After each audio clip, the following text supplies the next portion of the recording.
Good evening, welcome everyone. So I've relocated. The green screen's not too badly off. I can't control the lighting as well as I would ideally like. Actually, technically it is better in there when I'm at the mercy of the sun. At least I've got artificial lights in here. I'm going to start, I can see actually a range of little topics that have appeared in the chat, but I'm going to start off with this one first, which is a follow-on from the delays at the port of Dover yesterday. You know, with the Brexit, I've seen various people saying, oh, Brexiteers are a bit quiet, oh, this should shut them up. It's not shut them up at all, has it? Let's be honest, it hasn't shut them up for a second. They're doubling down on the crazy, oh, this is the French being unfair, only half of them turned up for work. Now, it is actually true that some passport checkers, French passport checkers, were delayed by transport problems, but then people were showing this around. Now, this is a story. I will have read this story as well. This is in the Financial Times. Let me check when it was. This was December 2020.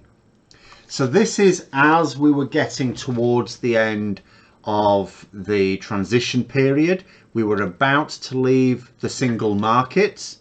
So passport checks were going to be a bit of an issue. I remember, I'm not a big traveller. But I remember the last time I went to France, it was quite a long time ago, and I was a teacher, and it was a trip to Futuroscope, I think it was. It's past Paris, a science park. And so we were on this coach with a load of students and some other teachers. And the fella at passport control, as we were getting onto the Channel Tunnel, just pokes their head in, looked around, didn't even go upstairs. And that was it. No one checked any passports. Didn't get passports checked on the way back either.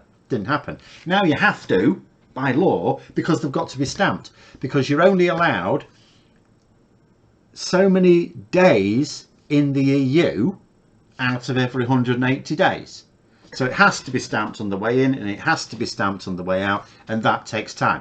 I mean, there have been times when you would have needed your passport, but you just wave, it's like, here's my passport. Oh, right, great, off on you go.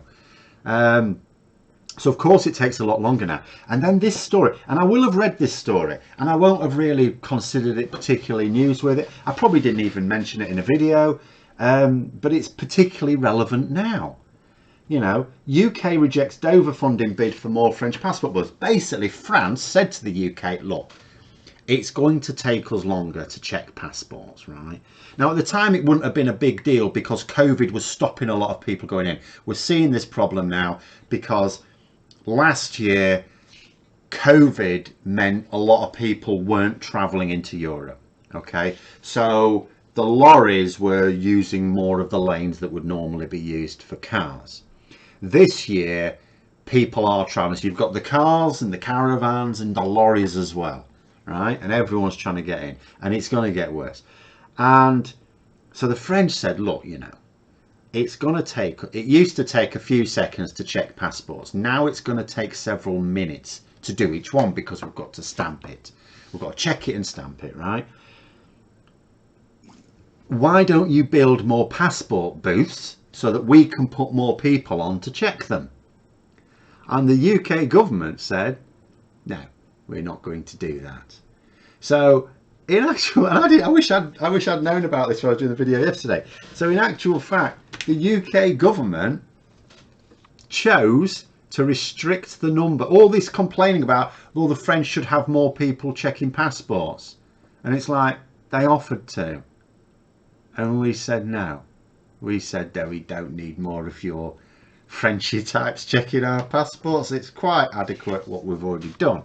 Well, put up with it then. Put up with it. And we've had the usual idiots talking about Julia Hartley Brewer saying, oh, you know, if you go to the US or Thailand or somewhere like that, it doesn't take this long. It's like, yeah, it does. Again, I've not done a lot of travelling, but I have travelled. I haven't travelled to Thailand. I've travelled to America. It takes pissing ages. If you consider the delays in getting yourself checked onto the plane, and then at the other end, passport control at the other end, of course it takes bloody ages. Absolute nonsense. Anyway, right. Let's try and find someone's related to the. Oh, you went to Futuroscope in the 90s, possibly the most 90s thing ever. When would it have been? It wouldn't have been the 90s. It would have been the early noughties. I'm trying to think exactly when it would have been. It would have been very early. 2001, 2002, I'm thinking. When did the euro come in? I have an idea we had euros, not francs.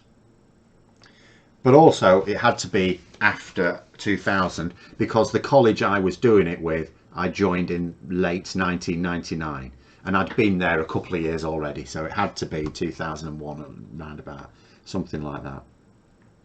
But it was I thought it was quite good. It's not exactly Epcot Centre, but it was quite good. But anyway, Dover was completely gridlocked by 6 a.m. yesterday. Absolute nightmare. I mean, the thing is as well to bear in mind, it was particularly bad yesterday, right? But you know, I check it now. I check the live truck times, and right now it's still, you know, there's delays of for Calais, from Dover to Calais, 3 hours. I think it's normally 2 hours because I do check this quite a bit. And so you're always going to have more delays than you used to just go straight through. Yes, there'd be the odd day where traffic was quite busy and you'd have needed your Operation Stack. It's Operation Brock now. I've sometimes mixed them up. It's Operation Brock these days, isn't it? Which is basically just the permanent version. But that was a few days in the year. And that was a traffic delay, not a passport control delay. Whereas now you have both, and it is normal. And when things are working, when it's all fine, 2 hours. When there's no problems, it's still 2 hours. Euro first introduced 1st of January 2002, so it must have been after then. So it must have been at least 2002 when I went. I have an inkling it was quite new though, but that I was using euros. But anyway, I listened to 5 p.m. on Radio 4 last night and interviewed by Evan Davis with a French woman. EU total blame on the French, no mention of Brexit. It was all France's fault. Pathetic. Well, this is what they have to do, and it was what we was always going to have to do with Brexit. When the consequences started hitting, they had one of two options. Well, I mean, it comes down to one option really. They can't blame Brexit. They cannot say that this is Brexit. So they had to say that either it's something that's caused by something totally unrelated to Brexit, or that it's caused by the EU in their spiteful revenge. And the thing is, it doesn't really matter which you try and believe. Like, if you believe that this is France being spiteful, I mean, first of all, it makes no sense. Why does it make sense? The people travelling into France, right, are going to spend money in France. They're going to buy their goods, use their services. They're tourists. They may be on business, but it's the same thing. They're still going to spend money in the French economy, aren't they? So France aren't particularly bothered about making it difficult for them. They need to check. They've got standards. They've got a border to control. But they're not, you know, trying to stop people coming in. But also it makes no sense because the Brexiteers kept saying that Brexit would mean that we take back control. I think it was James O'Brien that was saying, if you're trying to suggest that yesterday we were completely frustrated by 6 French officials being late to work, how is that taking back control? How is that control? That sounds like the opposite of control. That sounds like they're suggesting that our border is controlled on the whim of 6 French passport checkers who may have been delayed to work. I mean, there's 12 altogether. There's 12 booths altogether. So in theory, at any one time, there can be 12 working it. But there you go. Someone who on occasion works with the port of Dover, the French police were waving people through without the checks. The infrastructure of the port just could not handle the volume. It's a small port. It is a small port. And this is the thing as well. Like, the prospect for expansion is very low. The geography is it's like this in a lot of ports, really. You know, we've tended to have ports built where the geography was beneficial to it, but over time, over decades, as the nature of travel and trade changes, you can't really expand a seaport. On the continent, it's a little bit different. If you've got a land border, you've got more scope. But a seaport, you have very little scope. And Dover cannot be physically expanded enough. So this is why, well, it's one of the reasons why we cannot really get the customs and standards checks that we need in place. You know, we're going to have to try and find a solution that means those checks take place somewhere else. So you're already passed into the country and you need to be diverted somewhere else to have those checks take place. And then you've got to have a system that tracks that lorry, make sure it goes there. You know, there's going to be some major infrastructure required because you cannot simply expand Dover. But there was some expansion possible. We couldn't have had enough booths, by the way. You know, it talks about here in this story about, oops, hello, wrong one. More passport booths. We couldn't actually have enough to get them through in the same time, because in the old, I mean, how long does it take to hold up a passport and walk through, or just someone to stick their head through the window in a car and, depending on where you are, hold up your passports? A few seconds. But to individually check and stamp each one, that takes several minutes. So you'd actually, what would you need? You'd probably need a couple of hundred passport booths, wouldn't you? And that's without considering the biometric check system. A couple of hundred. So there isn't the room for that. You know, there was the room for more passport booths, apparently, because the French suggested it. It would have cost £33 million, which is a drop in the ocean compared to the cost of the delays. But, you know, we turned it down. The UK government also said no to remaining in the European energy market. Look how that turned out, yeah. Well, anything at all. This is why, in many ways, Labour have got such immense scope. Because although they're having to take the strategic view of not looking like a rejoined party, they don't need to. The Conservatives have taken such a hard attitude to Brexit that Labour have got the most immense scope to make a lot of changes that will produce almost immediate results without having to go as far as rejoin the single market to make things loads better. And then that can come later. I went to the US as a 12-year-old in 1997, didn't even have a passport then. At the time you could travel on a parents, that's all changed now, more to do with 9/11 possibly, yeah. I mean, the last time I went to America would have been before then, but I would have been older. And but I remember, I distinctly remember passport control, because we got off the plane and there were, this was Florida, right? And there were banks and banks and banks of passport booths, but all of them were for US citizens. There was one for rest of world. And we all piled out this plane. Virtually the entire plane were non-US citizens. There was one US citizens family, one family of obviously American tourists to Britain, right? So they got out. Someone came out from the office, manned the US, one of them 24 roughly US citizens passport controls. So they went straight through, and then they buggered off back to the office. I remember stood there as a 15-year-old thinking, this is a bit rude, isn't it? I didn't really understand these things then. I just thought, this is a bit rude. They've buggered off back to the office. Why don't they just open up another one for the rest of us? But, you know, that's how it is. You know, we were in this one queue for rest of the world. We were there for a long time. But anyway, John there saying, wait until biometric checks come in. Yeah, I mean, that's going to be a massive pain in the arse for the lorry drivers. Massive pain. But anyway, there it is. But it's all spiteful revenge by France, according to the BBC. But as you say, why? But equally, why would the French not be pissed off at years of offence from us being a bit tardy in no right for customs officers?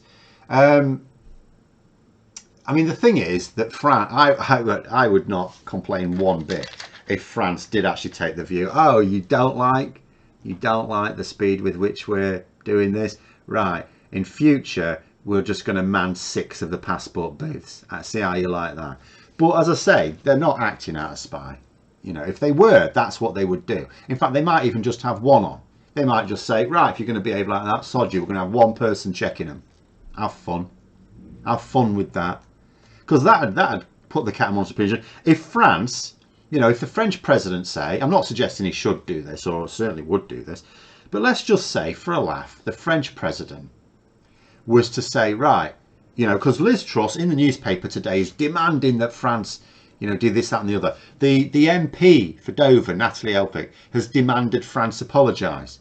So let us just imagine that the French president said, right, this is an affront, this is an insult. So here's what I'm going to do. I've ordered that only one person is to be only one passport booth is to be manned until the UK government issue a formal apology for the behaviour over this. I'd be totally behind that. You imagine the queues for that, and to almost like an industrial action, just say we're going to have one on passport control until the UK government issues a full, frank, public apology for the insult of their MPs. They should do that, should they? But they won't, because they're not acting out of spite. I bloody would. I have, and this is why I'd be a very bad politician. People keep saying, oh, you should be, I should not be a politician. I should never be an MP, because I have a bit of a spiteful nature at times in terms of things like this. If someone's going to be an arsehole, I basically I don't like arseholes getting away with being arseholes. Exit stamps also cry, yeah. Well, this is the thing. It's not, you're only allowed 90 days out of every 180. That's right, isn't it? 90 days out of every 180 to be spent in the EU. So you've got to have them stamped on the way in and the way out, so they know how long you've been on your visit, because you may want to go back again.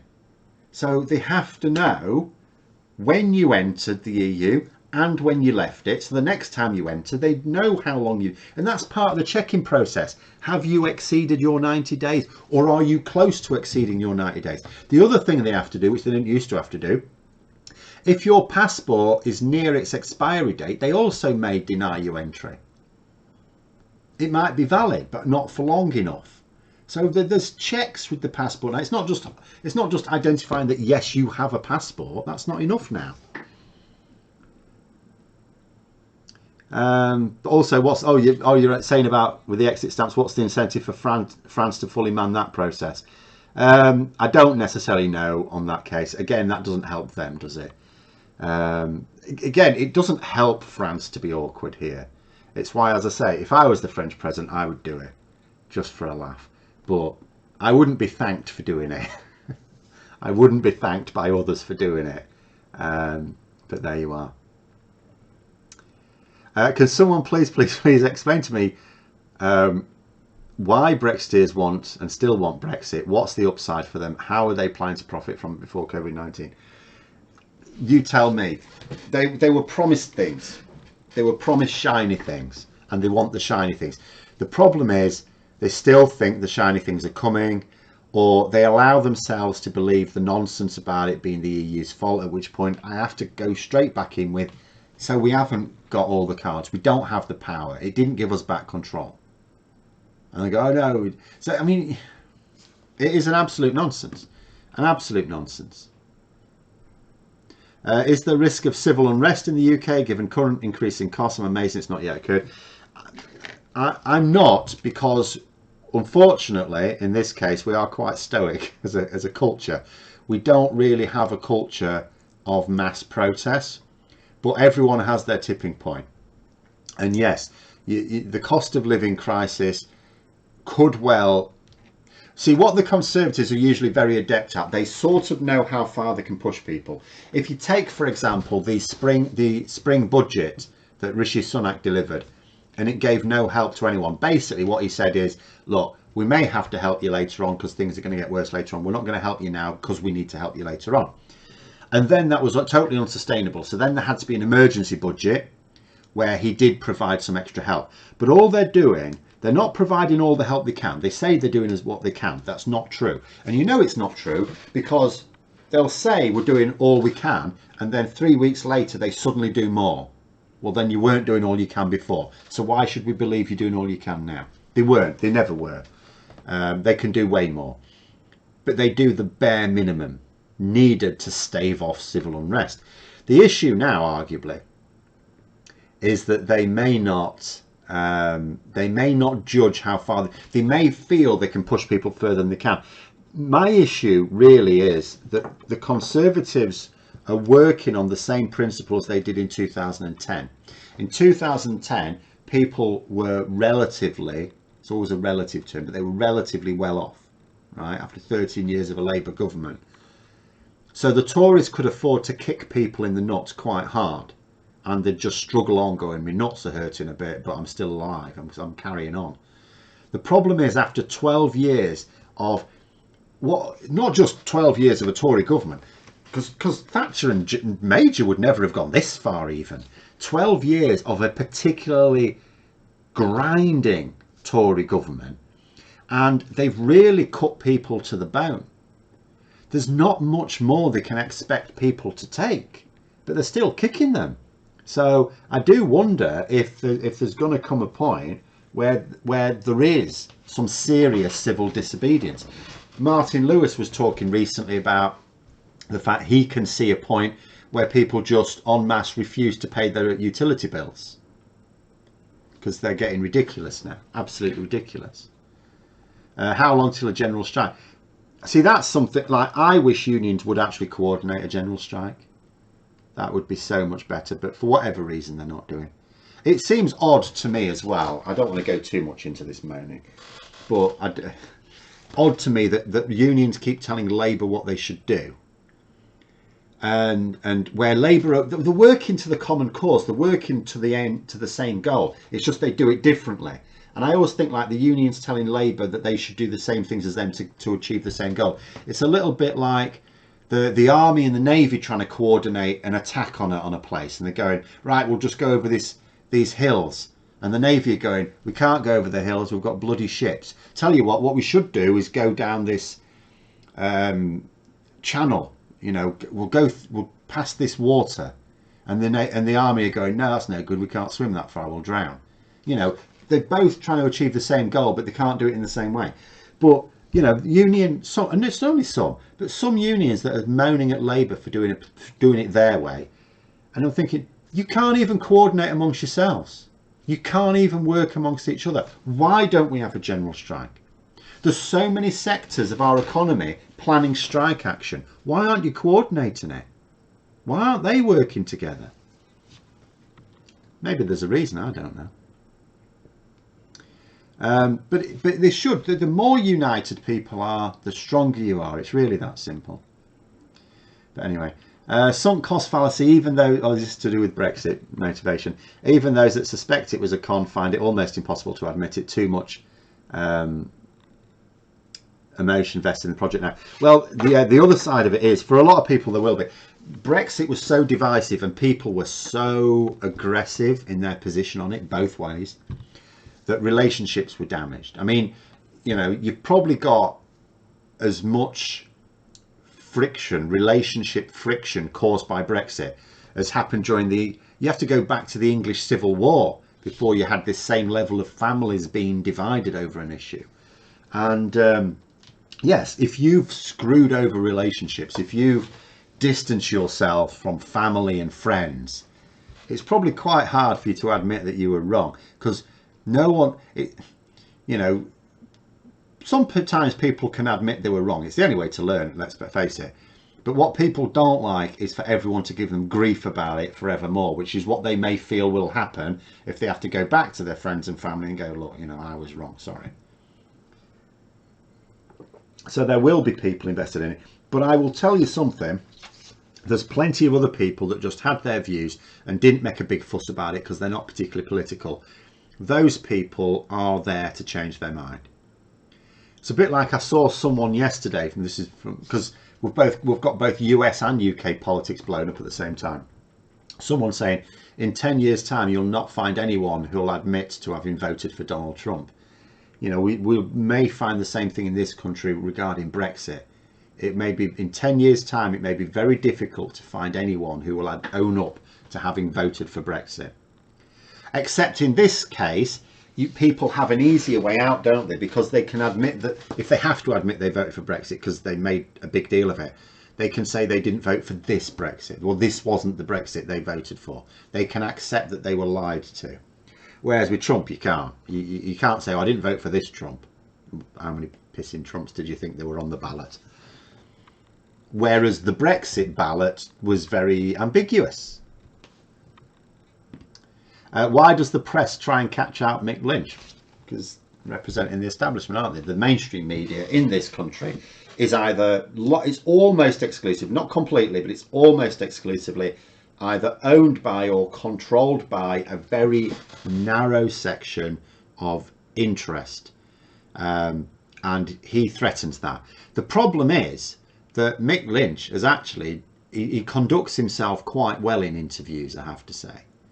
So the problem is that they get him on, right, and he makes them look quite stupid, and then they decide, right, let's stop putting him on, and so they leave him out for a bit, and then they seem to forget how stupid he made them look, and they bring him back on again.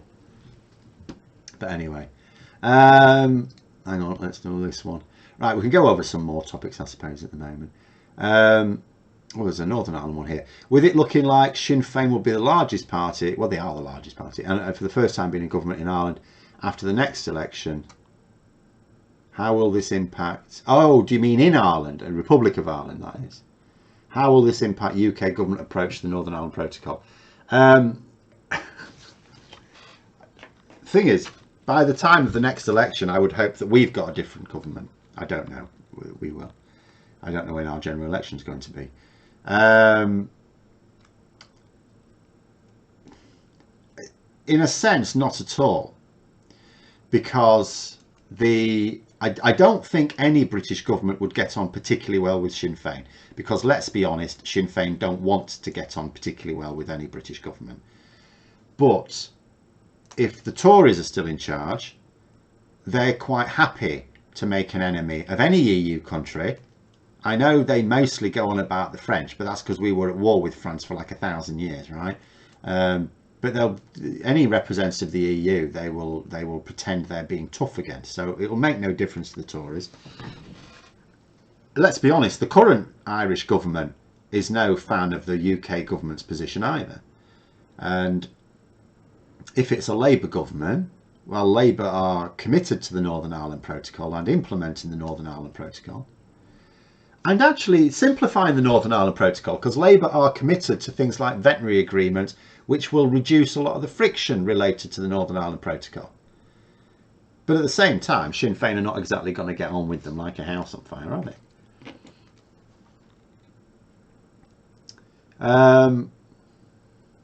We need an opinions amnesty. Well, this is another problem, right?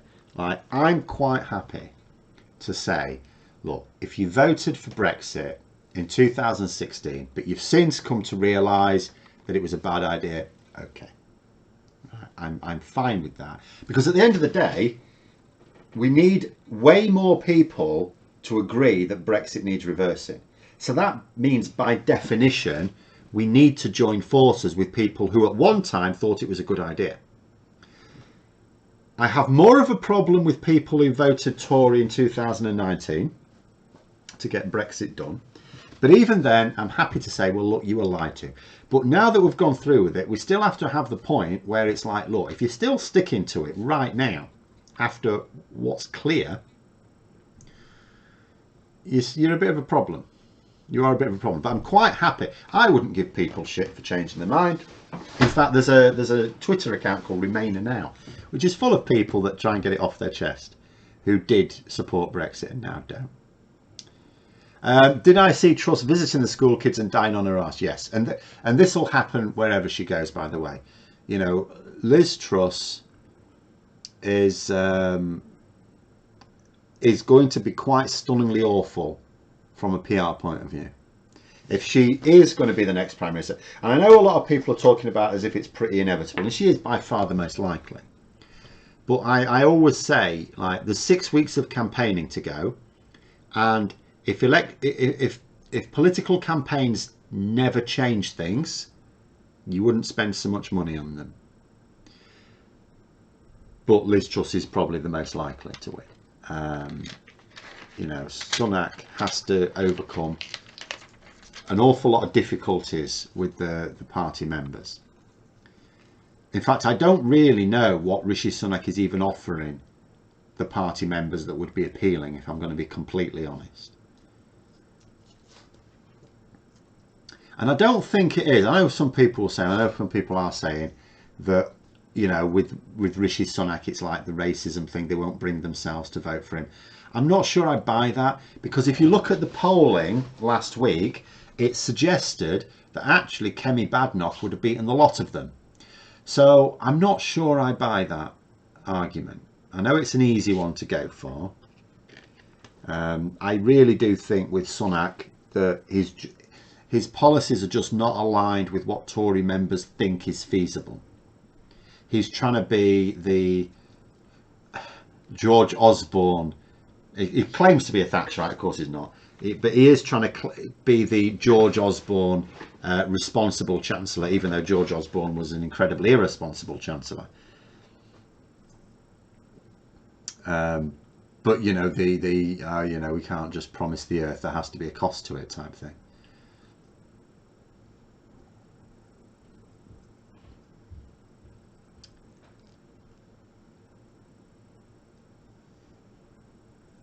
I suspect the reason unions aren't coordinated is the old Judean People's Front versus People's Front of Judea divisions. Satirising life advice still relevant today? Well, very possibly, I don't know, but it does seem a bit of a nonsense to me. I mean, after all, the big unions don't seem to mind coordinate with each other to sink Labour motions at conference, do they? Do I think the so-called media in the UK are worried because people can now be informed truthfully and fully without the costly distribution and printing facilities? Yes, obviously, if you've got mainstream media organisation, of course it is concerned by other outlets because it takes away some of their customers. So people who will get their news from social media or smaller outlets, they represent a threat to them, so of course they will want to shut it down. Case in point, a few years ago, when the media in this, we started it in this country, but it spread to America as well, started attacking YouTube. I don't know whether you know about the adpocalypse.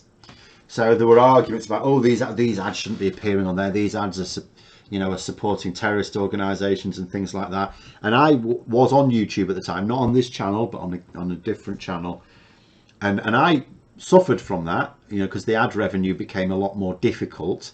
It wasn't as bad for me because I wasn't doing anything particularly controversial at the time, but nonetheless, so there was a major problem at the time, and YouTube had to adapt because, so you know, so yes, the mainstream media try to shut each other down. Like the newspapers in this country constantly try and shut the BBC down. They're always behind the drive to have Channel 4 privatised or the BBC licence fee scrapped.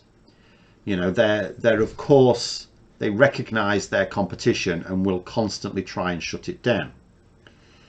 But these organisations can also use social media, and they have the money to use it quite effectively. So I don't think beyond the competition, I don't think they're that bothered, because for every smaller outlet that is able to get across to people quite easily and is trying to inform people, you've got probably several more that are trying to misinform people. Because just as you can have people like me who try to be honest and frank about issues, you've got other people that are actually deliberately trying to hoodwink their viewers. I know Boris Johnson had to go, but oh my God, they are now scraping the barrel. Well, quite.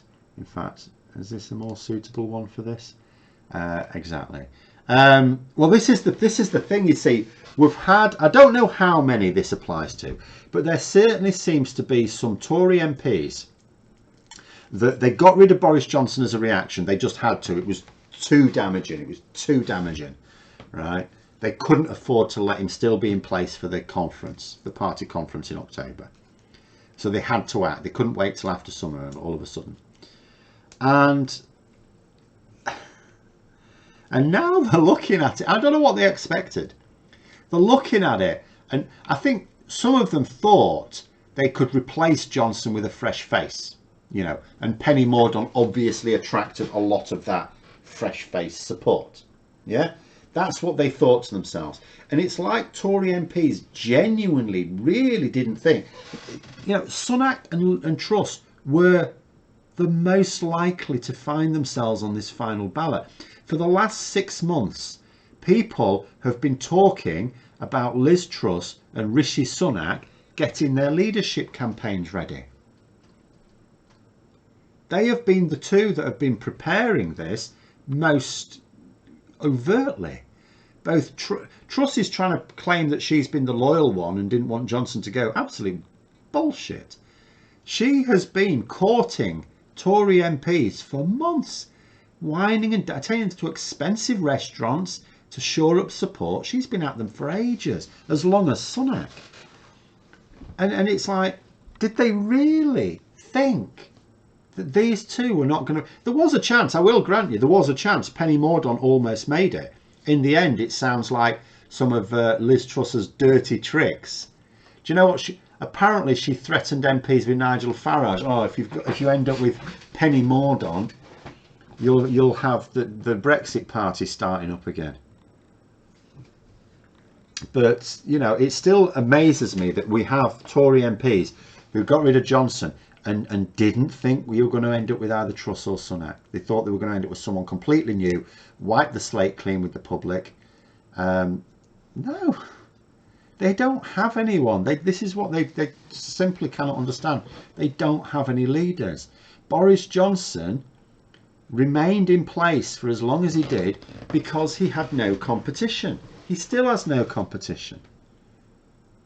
But anyway. Wait until the last 2 weeks. I expect that's when the most right-wing part of the party bring up the appointment of bishops as a concern to undermine Sunak. I think it might depend on how the polling's looking. I'm not actually sure how accurate the polling will be. I do have a bit of an issue. To what extent, for example, because the polling is all based on online polling. Now, do we know that the majority of Tory MPs are active on social media, and therefore is their polling representative? It may be. I don't want to suggest that I'm taking this sort of weird view of Tory MPs as being permanently baffled by new technology. And the internet is hardly new technology. They would not have been old when it came in. But that is a query of mine because it's a relatively small number of people. You know, ironically, polling a massive population of tens of millions is actually easier than polling a population of 140,000. But so I'm curious about that. But if we assume that the polling is reasonably accurate, then if it still looks like Liz Truss is odds on favourite with a couple of weeks to go, there's probably no need for the major dirty tricks from Truss's team, because, you know, they know that the dirty tricks are also harming the party. They consider it collateral damage, right? But it is damage, and it's damage she'll have to deal with. So I think it's only if it looks like Sunak could win that those dirty tricks will escalate. But they will, because she has run a fundamentally dirty campaign. And it may be too late, even if the 6 weeks that goes on now isn't a particularly dirty contest. If Truss feels confident she's going to win, so she doesn't need to stoop to those tactics, a lot of the damage has already been done. Got to bear in mind, Penny Mordaunt had a lot of support from MPs who just wanted to avoid the continuity candidate altogether. And they will feel aggrieved that her dirty tricks denied them of that. You know, and you've got the Sunak supporters as well. They won't be impressed. Basically, the party seems to be in three major factions at the moment. You've got the Sunak supporters, the Truss supporters, and the anyone but either of them supporters. And we don't yet know, we won't know for a couple of months, whether they can coexist. There seems to be a movement to bring Johnson back to relying on his refusal to resign any thoughts. That it's not right. He doesn't need to resign. I cannot say it enough. Constitutional experts have said the same thing. It's really clear. He doesn't need to resign. He will resign. He will absolutely resign, but he doesn't need to. You know, this leadership contest is going ahead. It's done. It's sanctioned.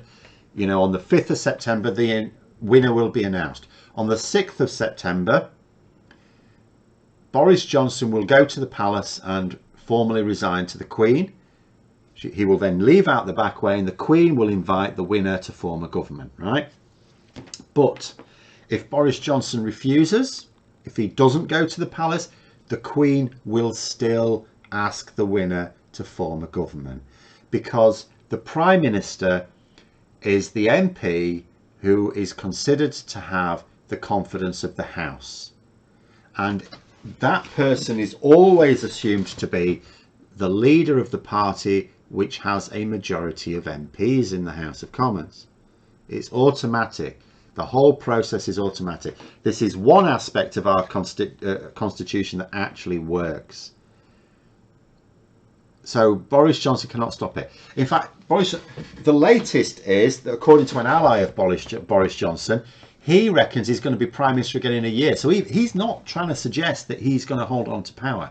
What this suggestion is, and I don't know whether this is true or not, the suggestion is that Liz Truss is going to make such an epic arse of everything, and that's probably reasonable.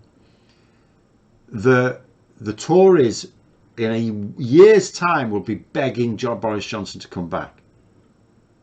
Of course, by then he won't be an MP, so they're going to have to find him a safe seat somewhere.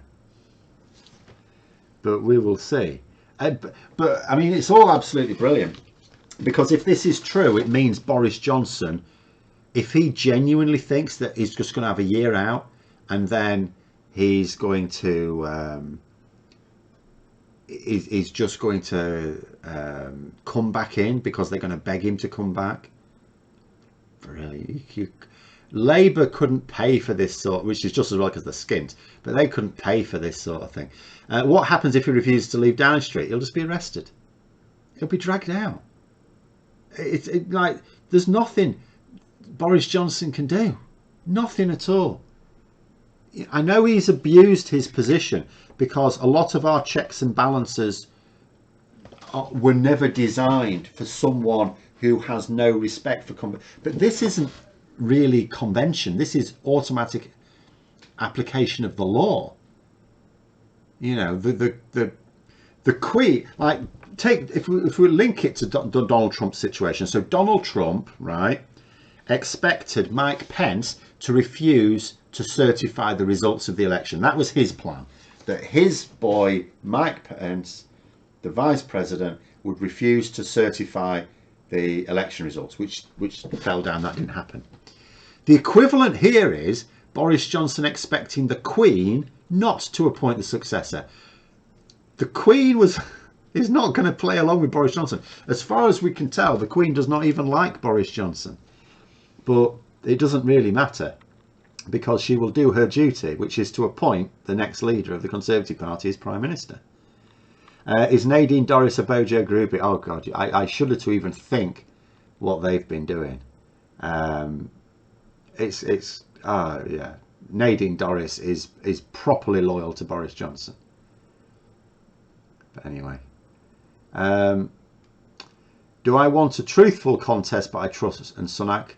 It's very easy. Take them to Applecross, Gairloch, and tie them down with a bit of skin. No, no, we don't need the truth. We're not going to get the truth. And torture, we don't do torture. Is the debate still going ahead on Monday? As far as I know, I think I will miss it because I will be out, but I will catch up on it on the next day when Labour inevitably produce. In fact, I'm going to have a look at something. When Labour inevitably produce another campaign video based on their responses. Do you know what I was just looking to see if they haven't even pinned it. I was just going to have a look at how many views their videos got. Why haven't they pinned it? What's up with them?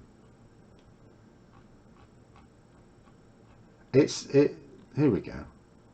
Oh, it's 3.5 million views nearly, that video.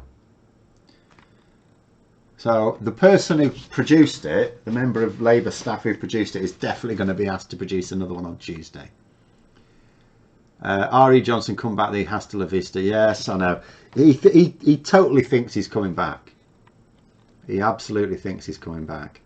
And I don't see it, but it really makes no difference. It's like the only way it would be at all concerning for any opposition, never mind just Labour, I talk about it from the point of view of Labour all the time, but from any opposition party's point of view, the only way it would be a serious problem is if the next Prime Minister is so awful that that the people start to forgive Boris Johnson. But this shouldn't happen either, because, you know, Keir Starmer needs to angle himself as like, no, it's not a choice between Truss and Johnson or Sunak and Johnson. You've got a choice of me, you know. You can choose me. You know, I don't think Boris Johnson is going to rehabilitate his character before the next general election. But that would be the only concern. If Liz Truss is in power for like a couple of years, and then half a year before there has to be an election, they relent, get Boris Johnson to win an easy by-election, get a safe seat for Boris Johnson, and then he's an MP again. Then they get rid of Liz Truss, they get her to resign. Then there's another leadership contest. Boris Johnson comes back, you know, hooray, say the public, and then he wins the next election. But I can't see it. I cannot see it. Should Labour request another no confidence vote on the first day of the new PM? No. There's no point. Why would you? The Conservative Party have every chance of actually splitting with the new Prime Minister. Why would Labour interrupt that by getting them to support them, to publicly back them? The only reason they issued that vote of no confidence in Boris Johnson was to get Tory MPs to publicly back Boris Johnson when he's about as welcome as a fart in a lift. You know, the new Prime Minister will get a bit of a honeymoon period. Don't trigger a vote of no confidence in them when the party's split. You only trigger a vote of no confidence when they're already united anyway, but at odds with the general public. Whereas at the start of whether it's Truss or Sunak's, you know, time in power, the public will be in wait and see mode, and the party will be split. You don't want to reverse that situation. Are there any safe Tory seats at the moment? Now that Johnson's going, I do think the safe seats are safe again. But there's plenty of marginals, including Boris Johnson's own seat. There are plenty of marginals. But I think the safe ones, like now that Boris Johnson is going, I think the likes of Tiverton and Honiton and North Shropshire would be safe Tory territory again. You know, there's a lot of talk about the fact there's a good half a dozen Tory MPs likely to be triggering by-elections in the next year for various reasons, not least of which will be Boris Johnson, and that this could be quite tricky for the new Prime Minister. And some of them will be, but I think some of them will be nice and safe. It's torture listening to Truss. It is. I know people have recently been sharing videos of her giving speeches and so on, and there was a time when I'd look at them and I think it was funny, but now it's into that Donald Trump thing. It's like it's only funny when they're not in charge. If they're in charge, all of a sudden it's cringeworthy, because you think to yourself, it's not funny. It's not funny when they're in charge. What video? I don't know what video. What did I say? Did I say something? Oh, videos of Liz Truss. Oh, there's loads of them. Let me try and find one. Politics Joe did one recently today, I think. Let me have a little look where this one is. But there's plenty of... Here we go. You can watch this at your leisure then.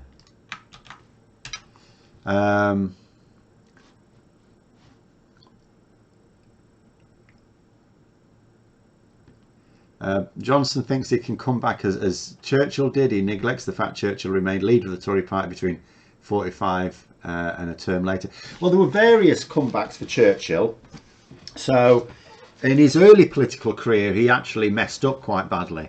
But he it's called the wilderness years. He basically went off, right, left frontline politics and rehabilitated his image, and then came back very popular. Still a cock-up merchant, it has to be said, until he became Prime Minister. I mean, the only time when Winston Churchill actually did anything useful in politics was that period of time when he was Prime Minister during the Second World War, which was an ideal position for him. It played to his strengths. But he'd had other government positions where he was a disaster. But yeah, the issue with Churchill, the other issue with Churchill is he never lost personal popularity. He didn't lose the election in 1945 because people thought he'd messed up. Absolutely didn't think he messed up. It's because we were coming towards the end of the war, which is still technically going on. And they knew that we had a rebuilding project on our hands and that Winston Churchill was not going to be leading that rebuilding. So they went for a Labour government. So it was, but Churchill personally was still very much approved of by the general public, lauded, in fact, hailed as a hero. So there was no issue with Churchill coming back as Prime Minister. But anyway, oh, the video with 3.5 million views. Oh, sorry. Oh, I've got to find it again now. Oh no, what have I done? There it is. Right. Unfortunately, they haven't pinned. Absolute madness that they haven't pinned it. So I'll scroll all the way bloody down till I find it. Oh, there it is. This is actually one of the benefits of the fact that the Labour Party are rubbish on social media. That even though it was several days ago, I can find it without having to scroll down too far because they hardly ever bloody post anything. How much in personality type do I think Boris Johnson to be similar to Donald Trump? Do they both hold equally irrational, grandiose perceptions of themselves, or is Johnson more grounded in reality? I couldn't answer that. I think that Donald Trump probably has some issues with dementia. But even if you look at some interviews that Donald Trump gave, you know, decades ago, I don't think Donald Trump has ever been as sharp as Boris Johnson. Boris Johnson, you know, I have sometimes called him an idiot, but I don't think he's an objectively stupid man. I think he's just lazy. I think he has a lazy intellect, but he does have an intellect. Whereas I don't think Donald Trump is a smart man at all, in any way, shape or form. I fundamentally do not think that Donald Trump is by any measure clever. But anyway, so but in terms of personality traits, there's obviously similarities between Trump and Johnson. Clearly, they're both narcissists. You know, they both highly delusional. They believe things that are not true. They tell themselves things. They create this reality whereby they are awesome, and it works to them. They believe it. They don't just lie to people. Sometimes they believe it, which is how they can be so convincing.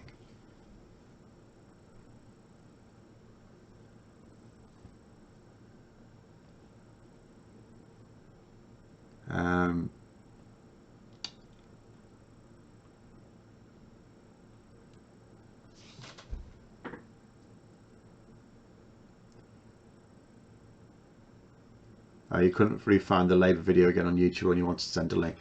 Oh, I should have thought about looking on YouTube. It'd be even easy to find there. They hardly ever post. Have they even posted it on their YouTube channel? It's not even on their YouTube. It's not even on their YouTube channel. I didn't even think of looking there because that's ridiculous. Are you actually kidding me? They haven't even posted it to their YouTube channel. It's like they're trying to be shit at social media, isn't it? That's insane. It's not on the YouTube channel. The last video they've got is a speech by Keir Starmer from 12 days ago. A live stream by the looks of it. that got 4.7 thousand views. Absolutely appalling. Oh my goodness me. Anyway, right.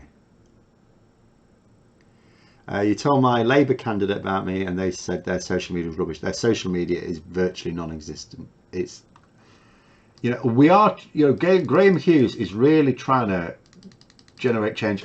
And it's like, occasionally he sort of has a little bit of a breakthrough, but and then it just seems to falter. Like a few weeks ago, it seemed there was a bit of a breakthrough, and then it's just faltering again. And it's absolutely maddening. Maddening it is. Because Keir Starmer right now should be positioning himself. At the moment, I saw someone suggest him. I was reading an article by someone. Unfortunately, they spoiled it somewhat by saying some things that are not remotely true. But they were making the point that at the moment, you know, Keir Starmer's been drowned out by the Tory leadership contest. And obviously the Tory leadership contest is incredibly important. But he needs to get his message out as well. And during the parliamentary recess, how does he do that? They have to do it themselves. Everything's going to be about the Tory leadership contest. He's not going to get a look in on the mainstream media. So he needs to have his own megaphone. Like Labour social media, I give up.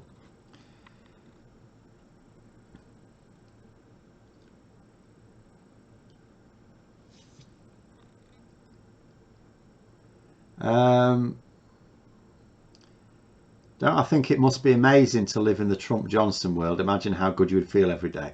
Well, it really depends. If you were exceedingly wealthy, yes, because you'll be getting it. Actually, even then I don't actually understand it, because you're already exceedingly wealthy. What does your extra wealth give you? No, I think it'd be terrible to live there. I can't understand anyone who'd be delighted to live there. Apart from, I suppose the only people who profit from it are their toadies. But and actually, that's where you have got a big difference between Trump and Johnson. Because Trump was sacking people left, right and centre. As you know, rather than carry the can himself, he would just sack someone. He was never loyal to anyone around him. Johnson is actually loyal to people who are loyal to him. You know, he's very non-confrontational. He doesn't like to dismiss people. We know this. It took him ages to sack people. So he does stick by people who stick by him. I would say that is a major difference between him and Trump. But neither of them are loyal to their country or people, so it doesn't really matter from that point of view. If I'd done a video analysing that speech, I'd have got more views than the speech did. Well, he does stick by. Occasionally, this is by him. I would say. Where does that come from? Occasionally, that has actually happened, where I've done. I remember doing it once because I remember making the point. I did a video about, not about a Labour video, but about something that Labour were talking about on their channel. And it got more views in the first hour than they did in like a month. And it always will. I mean, if I look down their videos here. Actually, what are the most popular videos? One from 8 years ago, 7 years ago, 3 years ago, 12 years ago, 7 years. I'm trying to find if there's any videos. There's one, since Keir Starmer became leader, they've got one video that has breached 100,000 views. As far as I can see. Yeah, that's grim. Grim. But anyway, right, last few minutes, let's go through some quickly.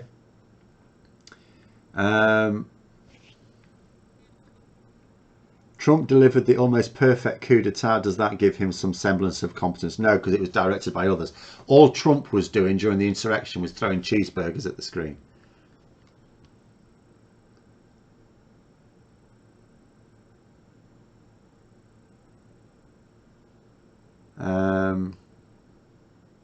They have to get onto social media strategy. It's madness not to. No, they have this attitude that social media is for during the actual election campaign, which is stupid because you can't build up a following in that time. You have to have your ready-made following. It takes time to build that up, and they're not doing it. Do any Labour MPs follow me on Twitter? Yes. Carl Turner, I know, does. The former MP of Scunthorpe does, but unfortunately it's a Tory MP now. I don't know that any of them have anything to do with my channel. I'm not aware of any other MPs. I don't know. I don't notice any others, but Carl Turner, I would say, does. I'm not going to check through 13,500 viewers there, followers there to find out. Do I think Trump will ever face prosecution? I'm struggling to see it, in all honesty. I mean, if you look at the conviction of Steve Bannon yesterday, I say conviction, the verdict, I suppose. He hasn't been convicted. Well, but the sentencing is 21st of October? I'm thinking, okay, I don't know anything. I'm not an expert in the British legal system. I know nothing about the US legal system. But I'm thinking to myself, what's the justification for waiting that long to sentence him? It's not even a complex matter. The punishment for contempt of Congress is for each count between minimum of 30 days, between 30 days and 1 year, and between something like $100 fine and $100,000, something like that. But in terms of, so it's not a complex sentence to have to work out, surely. I don't understand the justification for having to wait several months before the sentencing. But anyway, should we tell our Labour MPs to follow me? I don't really see the need. You know, I don't think I'm going to sway a Labour MP because they will have their own attitude. They're not going to be. They want to listen to be told what to do by an amateur like me. They either will or they won't. Do I think that Labour should forgive Corbyn's tactics and utilise more any actual social media presence? Like, the one thing I will say about Corbyn's time in charge, the only thing he got right strategically was they tried to really ramp up social media use. However, I will also have to say this at the other end of it. They then stopped. They were basically like Arsene Wenger, right? They pushed the idea of social media engagement, but then they refused to, when others start to play catch up, they refuse to keep reinventing themselves and pushing the boundary, so to speak. So they stopped. They got lazy. So towards the end, like Labour's social media now is basically the same as the social media as it was at the end of it. Hasn't improved during Starmer's time, but it hasn't got worse. It's the same, you know. So all I would say is that Labour under, and maybe this is why they got a bit lazy, Labour under Jeremy Corbyn had independent producers that were willing to sort of echo their message in a way that Starmer doesn't. Starmer doesn't have anyone that's doing that. So Labour need to do it themselves anyway. It's absolute nonsense.